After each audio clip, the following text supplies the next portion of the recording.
Welcome back. नाज़रीन, general Sahir Shamshad Mirza की बतौर chairman joint chief of staff retirement के बाद तवक्को की जा रही थी कि वफाकी हुकूमत की तरफ से चीफ ऑफ डिफेंस फोर्सेज यानी CDF की तकर्री का नोटिफिकेशन फौरी जारी कर दिया जाएगा। इसी हवाले से हम तफसीली बात करेंगे और इसके अलावा इसी दौरान एक और अहम बहस खैबर पख्तूनख्वा में मुमकिना गवर्नर राज के हवाले से भी है, जिस पर न सिर्फ सियासी हलकों बल्कि आइनी और कानूनी पहलुओं के हवाले से भी इसके ऊपर तशवीश का इजहार किया जा रहा है। इसी हवाले से हम तफसीली बातचीत करेंगे। मुझे प्रोग्राम में ज्वाइन किया है अहमद बिलाल महबूब साहब ने। आप सरबराह हैं पिलडाट के। अहमद बिलाल महबूब साहब, मकालमा में खुशामदीद। बहुत शुक्रिया जनाब। अहमद बिलाल महबूब साहब, आप क्या समझते हैं कि CDF के नोटिफिकेशन जो अभी तक ना जारी हुआ, आप क्या समझते हैं कि क्या इस नोटिफिकेशन के जारी होना ज़रूरी है या इसके बगैर भी ये ओहदा जो है वो ऑटोमेटिकली फील्ड मार्शल साहब के पास चला जाएगा? मैं समझता हूँ कि ये चीफ ऑफ आर्मी स्टाफ तो वो मौजूद हैं, ठीक है, चूँकि 26वीं आईनी तरमीम में और उसके बाद जो आर्मी एक्ट में तरमीम हुई थी उसके मुताबिक वो 2027 नवंबर तक चीफ ऑफ आर्मी स्टाफ है और उसके लिए किसी नोटिफिकेशन की ज़रूरत नहीं है कि उनकी मुद्दत 25 से बढ़ के 27 तक चली गई है, क्योंकि वो उस आर्मी एक्ट में तरमीम के अल्फाज ये हैं कि ये जो तरमीम है ये हमेशा से समझी जाएगी कि इनकी मुद्दत चीफ ऑफ आर्मी स्टाफ की 5 साल है। ठीक है, यानी जब वो अपॉइंट हुए तो वो 5 साल के लिए ही हुए, ये समझा जाएगा। तो अगर ये अल्फाज है तो इसका मतलब है उनके लिए किसी नए नोटिफिकेशन की ज़रूरत नहीं है। वो चीफ ऑफ आर्मी स्टाफ है 2027 तक। लेकिन जो दूसरा ओहदा है चीफ ऑफ डिफेंस फोर्सेस का, मेरी अंडरस्टैंडिंग के मुताबिक वो जिस दिन नोटिफिकेशन जारी होगा उस दिन से उनका वो दूसरा ओहदा और चीफ आर्मी स्टाफ ये दोनों अब इंटेग्रल ओहदे हैं, यानी दोनों बराबर ही हैं, चलेंगे, ये अलग नहीं है। तो उस दिन से उनकी चीफ ऑफ आर्मी स्टाफ की हैसियत से भी नई 5 साल की मुद्दत स्टार्ट होगी। यानी इसका मतलब वो अब 2030 तक चलेंगे, चीफ ऑफ आर्मी स्टाफ भी और चीफ ऑफ डिफेंस फोर्सेस भी। तो ये जो नोटिफिकेशन है इसका बुनियादी मकसद तो उस उनके टेन्योर का तयन करने के लिए है कि with effect from which date and up to what date. सही, मतलब तारीख के तयन के लिए कोई नोटिफिकेशन होना चाहिए जिसकी बातें की जा रही हैं। जी हाँ, वो होगा। ठीक है। अच्छा, अगर जिस तरह आप कह रहे हैं कि ये CDF बनने का जो नोटिफिकेशन उसकी ज़रूरत नहीं है, तो फिर इसके ऊपर सवालात क्यों उठाए जा रहे हैं? जब इतना क्लियर है तो फिर हुकूमत इस हवाले से ये एक एम्बिग्विटी ख़त्म क्यों नहीं कर देती, कोई बयान जारी कर दे ताकि ये जो बहस चल रही है इसका खात्मा हो जाए? देखिए, वो उन्होंने बयान अब जारी कर तो दिया है, एक ट्वीट भी किया है ख्वाजा आसिफ साहब ने। ठीक है, उन्होंने कह दिया है कि ये इन प्रोसेस है और वो जारी हो जाएगा। अब मुझे नहीं पता कि वो क्यों लेट हुआ, लेकिन वो बर वक्त भी हो सकता था ताकि ये सारी क़यास-आराइयाँ जन्म ही ना लेती।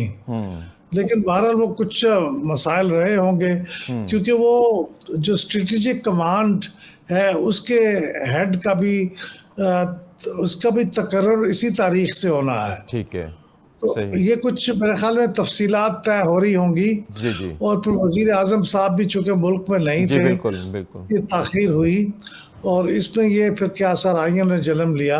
लेकिन मेरा ख्याल है कि इसमें कोई कॉम्प्लिकेशन नहीं है।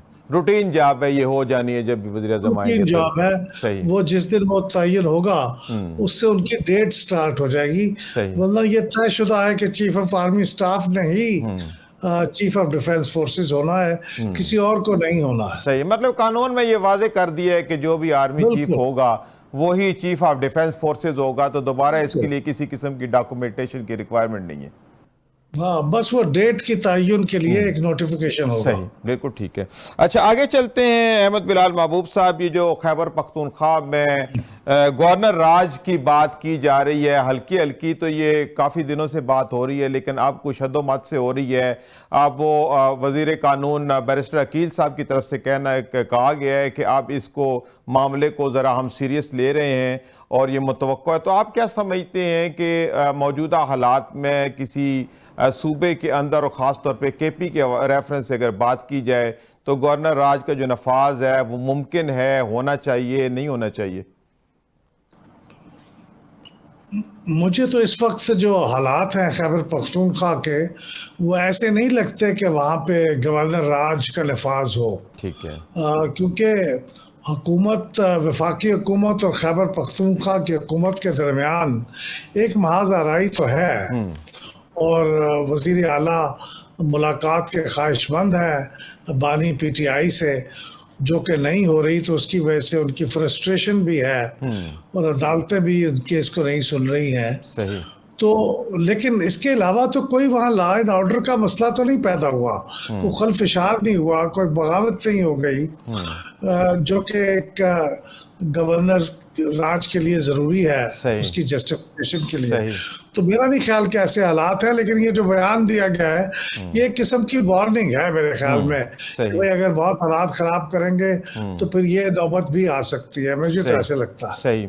लेकिन वफाकी हुकूमत की तरफ से ये तासर दिया जा रहा है कि चूँकि अफगानिस्तान के साथ हम बरसरे पेकार हैं, सूरत हाल ख़राब है, तो जो वहाँ की केपी की सिविल हुकूमत है वो एक पेज पे नहीं है, और जो सिक्योरिटी फोर्सेस जो काइनेटिक ऑपरेशन कर रहे हैं, उसके बाद जो सिविल हुकूमत की वहाँ पे इक़दामात की ज़रूरत होती है वो नहीं हो रही। तो शायद यही वजूहात हैं कि इस वक्त वहाँ पे गवर्नर राज के नफाज की बातें की जा रही हैं। आप क्या समझते हैं? जी हाँ, इसी वजह से की जा रही हैं और ये वार्निंग का दर्जा रखती हैं। जी। लेकिन मेरे ख्याल में वज़ीर आला साहब नौजवान हैं और वो अपने आप को एजुटेशन का माहिर भी समझते हैं, लेकिन इसके बावजूद उन्होंने अब तक कोई ऐसी रेड लाइन अबूर नहीं की जिसकी बुनियाद पे गवर्नर राज की बात की जाए। तो ठीक है, वो सियासी तौर पे एक वार्निंग है, लेकिन मेरे ख्याल में वो खुद भी इस बात को समझेंगे और वो ऐसी रेड लाइन क्रॉस नहीं होगी मेरे ख्याल में। लेकिन अगर होगी तो फिर ये आइन के अंदर ये गुंजाइश मौजूद है, कोई गैर कानूनी बात नहीं है, फिर ये हो सकता है और ये कोई इतना मुश्किल भी नहीं है। सही। गवर्नर साहब की रिपोर्ट पे काम शुरू हो जाएगा ये। सही, बिल्कुल ठीक है। अच्छा अहमद बिलाल महबूब साहब, आइन के आर्टिकल 232 और 234 के मुताबिक गवर्नर राज लगाने के क्या शराइत होती हैं, ज़रा आवाम के लिए बता दें ताकि सबको पता चल जाए कि क्या क्या सूरत हाल हो तो ऐसा हो सकता है। 232 में अब मुझे चूंकि पूरी तरह याद नहीं है, उसमें फॉरेन एग्रेशन की भी बात है। ठीक है। कि कोई फॉरेन एग्रेशन हो जाए तो फिर वो इमरजेंसी लग सकती है, या फिर वहाँ पे दाखिली को खलफिशार पैदा हो जाए। सही। 234 ज़रा निस्बतन ज़्यादा ब्रॉड है। 234 आपको ये बताता है कि अगर सूबे के मामलात आइन के मुताबिक ना चल रहे हों तो फिर ये इमरजेंसी प्रोविजन इन्वोक की जा सकती है। और उसका तरीक़ेकार ये होता है कि गवर्नर अपनी एक असेसमेंट रिपोर्ट प्रेसिडेंट को भेजेगा कि साहब यहाँ पे तो हालात ऐसे हैं कि वफाक कि यहाँ पे दस्तूर के मुताबिक, आइन के मुताबिक काम नहीं चल रहा। तो फिर सदर ममलकत उसकी अपनी असेसमेंट करेंगे और फिर उसके बाद वो एक प्रोक्लेमेशन करेंगे कि साहब ये यहाँ पे मैं इमरजेंसी के लिए ये आर्टिकल 234 को इन्वोक कर रहा हूँ, और अब ये आर्टिकल 234 के मुताबिक सूबे की हुकूमत के जो इख्तियारात हैं वो सदर ममलकत के हाथ में होंगे, और सूबाई असम्बली की भी जो लेजिस्लेटिव पावर्स हैं वो भी काफ़ी हद तक वफाकी यानी पार्लियामेंट यानी कौमी असम्बली के पास आ जाएगा, कौमी असम्बली और सेनेट का। उसके लिए सदर को सिर्फ एक कौमी असम्बली और सेनेट की मंजूरी चाहिए होगी 30 दिन के अंदर, और वो 60 दिन के लिए ये होगा गवर्नर राज, और उसकी एक्सटेंशन भी हो सकती है 2 दफ़ा 60 दिन के लिए, यानी टोटल 6 माह के लिए होगी। सही सही। अच्छा, अगर ये गवर्नर राज का नफाज होता है तो इससे क्या कुछ सूबाई खुद मुख्तारी मुतासर होती है और सूबे का वफाक के साथ जो ताल्लुकात है वो मुतासर हो सकते हैं? जी हाँ, मतलब सूबाई खुद मुख्तारी तो उस आर्जी मुद्दत के लिए मुअत्तल हो जाएगी ना, क्योंकि तमाम इख्तियारात फिर वफाक अपने हाथ पे ले लेगा। लेकिन ये आइन के मुताबिक है और ये आर्जी है। और ये भी मैं आपको अर्ज करूं कि माजी में जब भी इस तरह की कोई प्रोविजन को इन्वोक किया गया है तो ज़्यादातर हालात में अदालत ने उसको गैर कानूनी करार दिया है। तो अदालत ने कहा कि इसका कोई जवाज नहीं था, तो वापस वो फिर सूबाई हुकूमत के पास इख्तियारात आते रहे हैं। तो सही। ऐसा नहीं है कि एक बार आपने कर दिया तो फिर कर दिया, लेकिन कर भी दिया और वो कामयाब हो भी गया तो 6 माह तक हो सकता है, इससे ज्यादा नहीं हो सकता। इससे ज़्यादा आगे नहीं जा सकते। जी। अच्छा अच्छा, ठीक हो गया, ठीक है। अच्छा, आप क्या समझते हैं कि गवर्नर राज के नफाज जब हो जाता है तो फिर उसमें जो सूबाई इख्तियारात होते हैं वो वक्ती तौर पे सलब कर लिए जाते हैं, तो क्या जिस तरह की कुछ सिक्योरिटी सूरत हाल अभी इस वक्त चल रही है, क्योंकि केपी जो है वो एक फ्रंट लाइन है वहाँ पे अफगानिस्तान की तरफ, तो क्या कुछ ऐसे हालात आपको नज़र आ रहे हैं कि अगर कोई हालात खुदा न खास्ता अफगानिस्तान के साथ हमारे ज़्यादा ख़राब होते हैं, कोई सूरत हाल होती है, तो फिर मुमकिन तौर पर गवर्नर राज लग सकता है?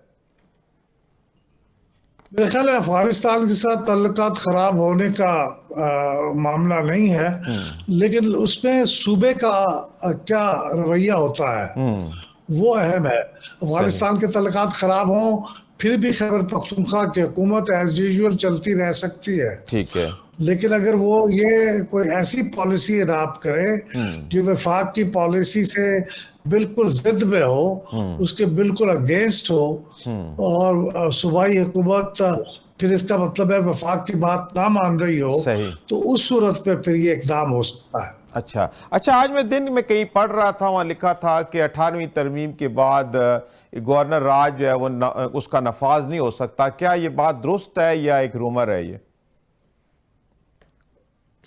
नहीं नहीं, ये बिल्कुल वो मुश्किल हो गया है।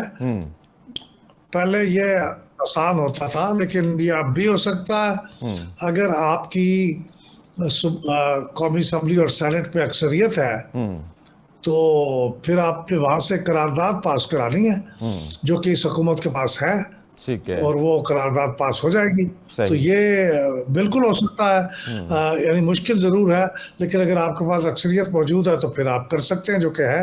सही। अच्छा, 18वीं तरमीम के बाद जैसे आप कह रहे हैं मुश्किल हो गया है, पहले आसान था, तो क्या फ़र्क है 18वीं तरमीम से पहले? क्या ये इसका नफाज आसान था, उसमें क्या फ़र्क है अब में और पहले में? अच्छा, मुझे अब ठीक से पूरी तरह से यादाश्त पे काम नहीं कर रही, ठीक है। लेकिन आर्टिकल 232 में एक शर्त है कि सूबाई असम्बली से भी मंजूरी ली जाए। ठीक है, वो पहले नहीं था। सूबाई असम्बली की मंजूरी के साथ ये हो, यानी वो करारदाद पास करें तो फिर आप ये कदम उठा सकते हैं सदर ममलकत। मेरा ख्याल ये है कि 18वीं तरमीम से पहले ये शर्त नहीं थी, ठीक है। लेकिन चूंकि सिर्फ आर्टिकल 232 के मुताबिक ही तो नहीं होना, ये 234 के मुताबिक भी हो सकता है, सही। उसमें ऐसी कोई शर्त अब बाकी नहीं है। ठीक है। उसमें ये पार्लियामेंट की मर्जी से काम हो सकता है। सही। अच्छा, आपने अभी तकरीर सुनी होगी बिलावल भुट्टो साहब की, उन्होंने कहा है कि अब 18वीं तरमीम के साथ छेड़छाड़ करना ऐसे समझे कि आग के साथ छेड़ना होगा, तो ये क्या समझ रहे हैं कि कोई इस हवाले से कोई दर्जा हरारत जो है वो बढ़ रहा है कि 18वीं तरमीम में कोई तब्दीली मुमकिन नहीं हो सकेगी? पीपल्स पार्टी की तरफ से इतने सख्त बयानात आ रहे हैं। जी हाँ, मेरे ख्याल में कुछ ना कुछ बातचीत चल रही होगी।